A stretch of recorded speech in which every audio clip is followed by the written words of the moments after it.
नमस्कार। आपका बहुत बहुत स्वागत है हमारे चैनल में।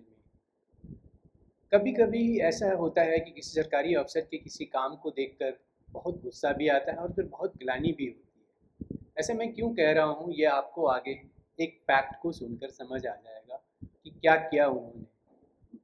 राय बहादुर सरदार सिंह खेतरी के राजा थे और उन्होंने एक बिल एग्जीक्यूट किया 1985 में। 1987 में उनकी डेथ हो गई। उन्होंने अपनी संपत्ति एक ट्रस्ट को दे दी जो कि पब्लिक वेलफेयर में लगा हुआ था। राजस्थान सरकार ने पूरी की पूरी संपत्ति 87 में उनकी डेथ के बाद अपने कब्जे में ले लेती है और वो कहती है कि ये सरकार की संपत्ति हो गई। एक प्रोविज़न है लॉ में, उसको डॉक्ट्रिन ऑफ एस्टीट कहते हैं, जो अगर कोई संपत्ति लावारिस होती है तो वो सरकार में चली जाती है, गवर्नमेंट उसको टेक ओवर कर लेती है। और इसका जो स्पेसिफिक लीगल प्रोविज़न हम देखें तो हिंदू सक्सेशन एक्ट में सेक्शन 29 है और वो ये कहता है कि फेलियर ऑफ हेयर्स, अगर कोई इंटेस्टेट डेथ होता है और उसमें कोई क्वालिफाइड लीगल हेयर नहीं है उस व्यक्ति का, तो वो प्रॉपर्टी सरकार में चली जाएगी और सरकार उसके साथ उस व्यक्ति के की पूरे ऑब्लिगेशन और लायबिलिटीज़ को भी अपने पर ले लेगी। और ये जिस जजमेंट की बात मैं करूँगा अभी, वो जजमेंट कल ही मतलब कि 13 सितंबर 2025 को पास हुआ है। और जब मैं पढ़ रहा था तो मुझे लगा कि मुझे इस चीज़ को शेयर करनी चाहिए कि ऐसी परेशानी तो कहीं भी किसी के साथ आ सकती है। और मैं जिस केस का नाम कर रहा हूँ, Rajasthan versus Ajit Singh and others, और SLP नंबर है 147121 2147123/2024। जो उसके एडवोकेट थे, ट्रस्ट के एडवोकेट थे, उन्होंने ये कहा कि भाई जो ये एस्टीट की डॉक्ट्रिन ऑफ एस्टीट की या सेक्शन 29 की बात कर रहे हैं, ये वो एप्लीकेबल ही नहीं है इस केस में, और ये मेंटेनेबल ही नहीं है उनका डिफेंस। सुप्रीम कोर्ट ने 10 ऐसे पॉइंट एक्सप्लेन किए जिस लॉ को को सुनने के बाद आपको लगेगा कि वाकई कितनी बड़ी गलती करी थी स्टेट गवर्नमेंट के ऑफिसर्स ने, और जो इतने लंबे समय तक, मतलब 87 से लेकर 2025, आप इतना लंबा समय उस प्रॉपर्टीज़ को अपने कब्जे में रखा और जो उसका एक्चुअल बेनिफिशियरी हो सकता था उसको डिप्राइव किया।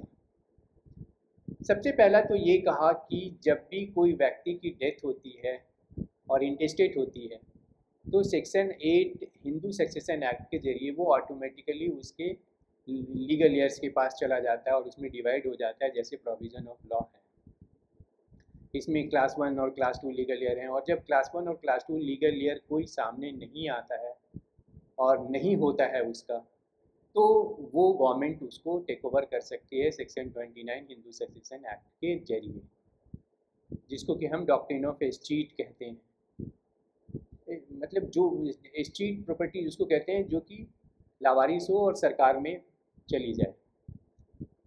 लेकिन यहाँ पे इस केस में जो तीसरा इंपॉर्टेंट एस्पेक्ट सुप्रीम कोर्ट ने कहा कि भाई देखो, यहाँ एक विल है, और जैसे ही विल आता है पिक्चर में, फिर हिंदू सक्सेशन एक्ट की जगह हिंदू सक्सेशन एक्ट की जगह इंडियन सक्सेशन एक्ट पिक्चर में आ जाता है। और फिर विल का को प्रोबेट कराने के लिए या वैलिड डिक्लेयर कराने के लिए लोग कोर्ट जाते हैं, और थोड़ी देर के लिए मान भी लें कि अगर वो विल इनवैलिड डिक्लेयर हो जाता है, तो भी उस केस में जो उसके लीगल हेयर होते हैं, जो उसको क्लेम कर सकते थे प्रॉपर्टी विल के एब्सेंस में, वो ही उस विल को उस प्रॉपर्टीज़ को क्लेम कर सकते हैं।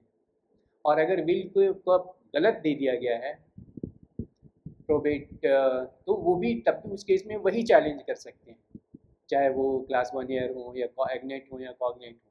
कोई स्ट्रेंजर नहीं कभी विल के प्रोबेट ग्रांट होने पे चैलेंज कर सकता है, क्योंकि इस केस में division bench Delhi high court ने जो विल था उसको प्रोबेट ग्रांट कर दिया था, और उस प्रोबेट के खिलाफ राजस्थान स्टेट सुप्रीम कोर्ट गई थी उसको चैलेंज करने, और ये कहने की जो प्रॉपर्टीज़ को उसने पोजीशन में ले लिया है वो सही है और डॉक्ट्रिन ऑफ एस्टेट के थे, चूँकि वो एक तो बड़ी कैटेगरिकल कह दिया। और जहाँ तक राजस्थान गवर्नमेंट ने राजस्थान स्ट्रीट रेगुलेशन एक्ट 1956 का सहारा लिया, बोला कि ये एप्लीकेबल ही नहीं इस केस में।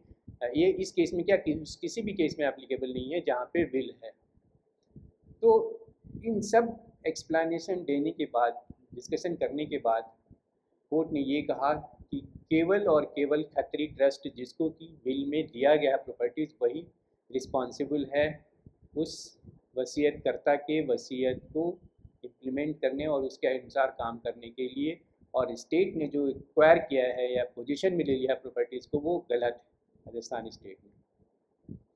मैं जिस जजमेंट की बात कर रहा हूँ उस जजमेंट को जो डिवीज़न बेंच का जजमेंट है और उसमें जस्टिस नागरत्ना और जस्टिस एस.सी. शर्मा थे और उन्होंने उन्होंने अगर उनके पूरे जजमेंट को पढ़ के जो 5 टेक अवे पॉइंट्स मुझे लगा, सबसे पहला कि section 29 Hindu section act will के केस में अप्लाई नहीं होता है। वो केवल इंटेस्टेट सक्सेशन जहाँ पे नॉन टेस्टामेंट मतलब इंटेस्टेट डेथ होती है और कोई विल नहीं होता वहाँ पे अप्लाई होता है। जहाँ भी विल आ जाएगा वहाँ पे इंडियन सक्सेशन एक्ट के प्रोविजंस एप्लीकेबल हो जाएंगे। दूसरी बात कि अगर कोई विल को गलत प्रोबेट दे भी दिया है तो भी स्टेट का कोई लोकस नहीं बनता कि वो उसको चैलेंज करे, उसका कोई जगह नहीं बनता या लोकस नहीं बनता, ये not entitled for to challenge. क्योंकि तीसरी बात जो इसमें लगा कि जो सेक्शन 263 में प्रोविज़न है कि किसी भी विल को इनवैलिड डिक्लेयर कराने के लिए जो रिवोकेशन का प्रोविज़न है वो केवल उन्हीं को जाता है जो सेक्शन 8 हिंदू सेक्शन एक्ट के तहत प्रॉपर्टी को इनहेरिट करने के लिए इंटाइटल्ड है। तो कहने का मतलब यह है कि जो विल को चैलेंज करना या प्रोबेट को चैलेंज करने का जो गलत प्रोबेट दे भी दिया गया है तो किसी स्ट्रेंजर के पास कोई अधिकार नहीं है कि वो उसको चैलेंज करे। और यहाँ पे स्टेट एक स्ट्रेंजर है तो ये उसको अप्लाई नहीं होगा। तो इस बैकग्राउंड में एक चीज़ तो क्लियर कर दिया कि भाई सेक्शन 29 हिंदू सेक्शन एक्ट के तहत जो बेनिफिट लेकर स्टेट क्लेम करना चाह रही है वो एप्लीकेबल नहीं है चूँकि विल है यहाँ पे। तो जो बॉटम लाइन है कि सरकारी ऑफिसर्स के ज़्यादती से लड़ने का एक ही तरीका है कि आप अपने अधिकार के लिए कोर्ट जाइए, अपने कानून में जो प्रोविजंस है उसके तहत अपने अधिकारों की अपनी संपत्ति की रक्षा कीजिए।